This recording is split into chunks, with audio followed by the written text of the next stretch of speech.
ব্রট to you by VGuard, co-powered by Sensodyne ও ভিমল বলো কথা কেশরী। Associate sponsor UltraTech cement. Baharampur থেকে চলে আসি মালদায়। ইভিএম বদলের অভিযোগ মালদা উত্তরের বিজেপি প্রার্থীর। ইভিএম সিল করা হয়নি দাবি খগেন মুর্মু। সারা রাত কোথায় ছিল ইভিএম? প্রশ্ন তুলে মালদা কলেজের স্ট্রং রুমে খগেন মুর্মু তীব্র বচসা।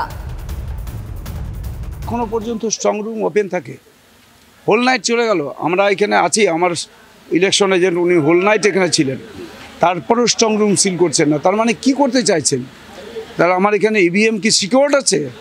যে ইভিএমগুলো এখনও আসছে, এখনও এখানে হচ্ছে ইভিএমগুলো নামানো হচ্ছে, এখন আনলোড করা হচ্ছে। মানে এটা কি গোটা রাত্রি কোথায় ছিল ইভিএম?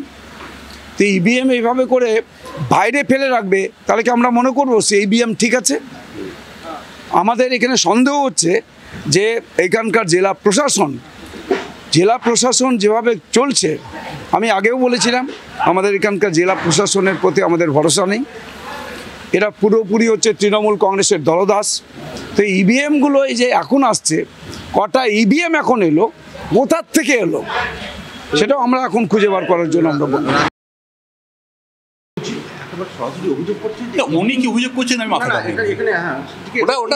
ওটা প্রশাসনের কথা, প্রশাসন বলবেন। আপনি প্রশাসনকে ওনাকে জিজ্ঞাসা করুন। ফালতু কথায় জবাব দিই না, ফালতু অশিক্ষিত কথা জবাব দিই না, আপনি প্রশাসনকে জিজ্ঞাসা করুন। ইভিএম সিল করা নেই কেন? সারা রাত বহু ইভিএম কোথায় ছিল? এই সমস্ত প্রশ্ন তুলে ইভিএমে কারচুপি করা হয়েছে বলে অভিযোগ করছেন উত্তর মালদার বিজেপি প্রার্থী খগেন মুর্মু। আর এই নিয়ে স্ট্রং রুমেই শুরু হয়ে যায় তার সঙ্গে বাগবিতণ্ডা, শুরু হয়ে যায় রীতিমতো উত্তেজনা। এরপরেই স্ট্রং রুমে ছুটে আসেন উত্তর মালদার তৃণমূলের প্রার্থী প্রসূন বন্দ্যোপাধ্যায়। তবে সব মিলিয়ে একটা প্রশ্ন কিন্তু থেকেই যাচ্ছে, ইভিএমের বাক্সগুলো এখনো পর্যন্ত খোলা কেন? শুধু তাই নয়, সারা রাত সেই ইভিএমগুলো কোথায় ছিল এবং সেগুলো আনতে এত দেরি বা করা হলো কেন? আর এই সমস্ত প্রশ্ন নিয়েই রীতিমতো মালদার রাজনৈতিক মহলে শুরু হয়েছে চাঞ্চল্য। মালদা থেকে ক্যামেরায় মুজিবুর শেখের সঙ্গে শুভতোষ, TV9 মালদা। ভোট মিটেছে কিন্তু অশান্তিতে কোনো লাগাম নেই। রঘুনাথগঞ্জের রাধানগরে তৃণমূল ও সিপিএমের মধ্যে সংঘর্ষ হয়। চায়ের দোকানে একে অপরকে কটূক্তি করে, আর তা থেকেই হাতাহাতিতে জড়িয়ে পড়ে দুপক্ষ। জঙ্গিপুর পুরসভার 1 নম্বর ওয়ার্ডের কাউন্সিলর ফিরোজ শেখের ভাই ওয়াসিম শেখ দলবল নিয়ে হামলা চালায় বলে অভিযোগ সিপিএম, এবং সিপিএমের এক কর্মীকে ব্যাপক মারধর করে বলে অভিযোগ। অপর এক যুবকের ওপরেও হামলা চালায়, অস্ত্র উঁচিয়ে তেড়ে যায় বলে অভিযোগ। চা ফা খেলাম, গল্প করছে, তারপরে ঘন্টা দুয়েক ধরে দেখছি রাধানগরের মোড়টাতে এদিকে মারপিট হয়েছে। কি হয়েছে জানি না, আমি তো অফিস খোলা আছে। মানে কার সঙ্গে মারপিটটা হয়েছে? কার সঙ্গে বলতো, আমি যে 1 নম্বর যে আছে কাউন্সিলর, শুনলাম নাকি ওর ভাইয়ের সঙ্গে। একজনের গাল কেটে গেছে। কিসে মেরেছে আমি বলতে পারবো না। তবু যেটা যে শুনলাম, সামনাসামনি শুনলাম যে ও পিস্তলের বাট দিয়ে মেরেছে। হ্যাঁ, ও যখন এসে পালিয়ে এসে ঢুকে, তুমি এখানে কিসের জন্য? তারপর আমি সাথে কিন্তু বড় ওকে ফোন করেছি, থানাতে ফোন করে গাড়ি ডেকে আমি তুলিয়ে দিয়েছি। এইটুকুনি। কার সঙ্গে কি নিয়ে সূত্রপাত আমি বলতে পারবো না। ভোট প্রচারের সময় আক্রান্ত জয়নগরের আইএসএফ প্রার্থী মেঘনাথ হালদার। তৃণমূলের বিরুদ্ধে হামলার অভিযোগ, ঘটনায় আহত হওয়া আইএসএফ প্রার্থী সহ বেশ কয়েকজন কর্মী সমর্থক বুধবার ভাঙর 1 নম্বর চন্দেশ্বর এলাকায় ভোট প্রচার করছিলেন মেঘনাথ হালদার। অভিযোগ, সে সময় চন্দনেশ্বরের অঞ্চল সভাপতি আলাউদ্দিন মোল্লার ছেলের উপস্থিতিতে আইএসএফ প্রার্থীর ওপর হামলা চালানো হয়। চন্দনেশ্বর থানায় অভিযোগ দায়ের। মেঘনাথ হালদারের হামলার অভিযোগ অস্বীকার করেছে শাসক শিবির।